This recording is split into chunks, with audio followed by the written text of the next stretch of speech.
10 రోజుల్లో అక్రిడేషన్ కార్డుల్లో జీవోనట. 10 రోజులు 2 సంవత్సరాలు అవుతుంది కాంగ్రెస్ పార్టీ అధికారంలోకి వచ్చి. కేసీఆర్ ఇచ్చినటువంటి అక్రిడేషన్ కార్డులే ఉన్నాయి తప్ప రేవంత్ రెడ్డి ప్రభుత్వం కాంగ్రెస్ ప్రభుత్వం వచ్చిన తర్వాత అక్రిడేషన్ కార్డు జర్నలిస్టులకు ఇంతవరకు ఇవ్వలే. 2 సంవత్సరాలకు ఒకసారి అక్రిడేషన్ కార్డు ఇవ్వాల్సి ఉంటే కేసీఆరే ఎక్స్టెండ్ చేసుకుంటూ వచ్చిండు డేట్. ఇక దాన్ని ఇంకా పొడిగించుకుంటూ లాక్కుంటూ ఇప్పటిదాకా తీసుకొచ్చారు. మరి ఇప్పుడు గిట్ల ఇస్తారా అంటే సందిగ్ధమే. ఎన్నికలు పడితే ఇప్పుడు కూడా కష్టమే. అంటే ఈ అక్రిడేషన్లు ప్రింట్ చేసి ఇస్తారు అంతే. ఎవరో ఎలిజిబిలిటీ ఉంటే వాళ్ళకి ప్రింట్ చేసి కలెక్టర్ ద్వారా ఇస్తారు.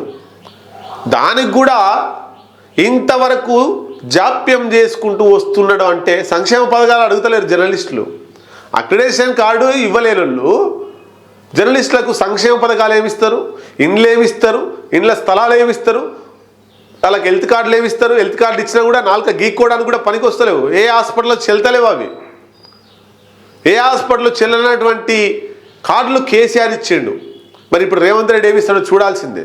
అంటే జర్నలిస్టుల మీద కేసీఆర్ ప్రభుత్వం వచ్చినా రేవంత్ రెడ్డి ప్రభుత్వం వచ్చినా సేమ్ దృక్పథం కలిగి ఉంటారు తప్ప జర్నలిస్టులకు ప్రజల మధ్య ప్రభుత్వాల మధ్య వారధిగా ఉన్నటువంటి జర్నలిస్టులకు ఒక మంచి బాట వేయాలి. వాళ్ళ ఆరోగ్యానికి మేము మంచి ఆరోగ్యం కలిగించాలి. ఆసుపత్రుల్లో హైదరాబాద్లో ఉండేటువంటి ఆసుపత్రులన్నింటిలో జర్నలిస్టులకు కార్డులు పనిచేయాలి. ఆరోగ్య కార్డులు, హెల్త్ కార్డులు. వాళ్ళకు సంక్షేమ పథకాలు, ఇందిరమ్మ ఇండ్లలో జర్నలిస్టులకి కోట ఇస్తున్నామని ఎక్కడ కూడా మెన్షన్ చేయలే. జర్నలిస్టులకు ఇస్తే ఏమవుతుంది? ఇందిరమ్మ ఇళ్లలో ఊర్లలో ఉంటారు కదా, టౌన్లలో ఉంటారు కదా. ఇందిరమ్మ ఇల్లు వచ్చేటప్పుడు జర్నలిస్టుకు పలానా ఊర్లకి కింద ఇస్తున్నాం, పలానా మండలంలో జర్నలిస్టులకు 2కో 3కో ఇస్తున్నాం. సంతోషం కదా అట్లా చెప్తే. కానీ అది కూడా లేదు. అంటే జర్నలిస్టుల మీద ప్రేమ ఉన్నట్టు నటిస్తున్నారు కేసీఆర్ అయినా రేవంత్ రెడ్డి అయినా. కానీ వాళ్ళకు వచ్చేటువంటి ఏవైతే ఉన్నాయో డిమాండ్స్ ఉన్నాయో ఒక్క డిమాండ్స్ కూడా నెరవేర్చిన పాపాన లేవు. ఇప్పుడు పొంగులేటి శ్రీనివాసరెడ్డి ఇక 10 రోజుల్లో అక్రిడేషన్ కార్డులో జీవో ఇస్తాడట. వచ్చే ఏడాది ఇళ్ల స్థలాల కేటాయింపుపై నిర్ణయం. నా చిన్న పంజలు వింటున్నా. ఎన్నో వచ్చేటోళ్ళకి వచ్చినాయి, పోయేటోళ్ళకి పోయినాయి. జర్నలిస్టుల అక్రిడేషన్ కార్డుల కోసం 10 రోజుల్లో జీవో విడుదల చేస్తామని మంత్రి పొంగులేటి శ్రీనివాసరెడ్డి తెలిపారు. అర్హులైన ప్రతి ఒక్కరికి కార్డులు అందేలా చర్యలు తీసుకుంటామని స్పష్టం చేశారు.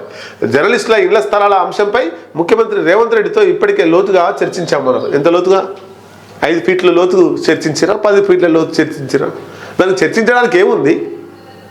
జర్నలిస్టులకు సంబంధించి ఇళ్ల స్థలాలు చర్చించడానికి ఎవరికైనా ఏదైనా స్కాములు చేయొచ్చు, 100 కోట్ల భూములు కొట్టేయచ్చు. జర్నలిస్టులకు 100 గజాలు 120 గజాలు చేయడానికి చర్చలు, కథ, కార్ఖానా ఇదంతా లొల్లి.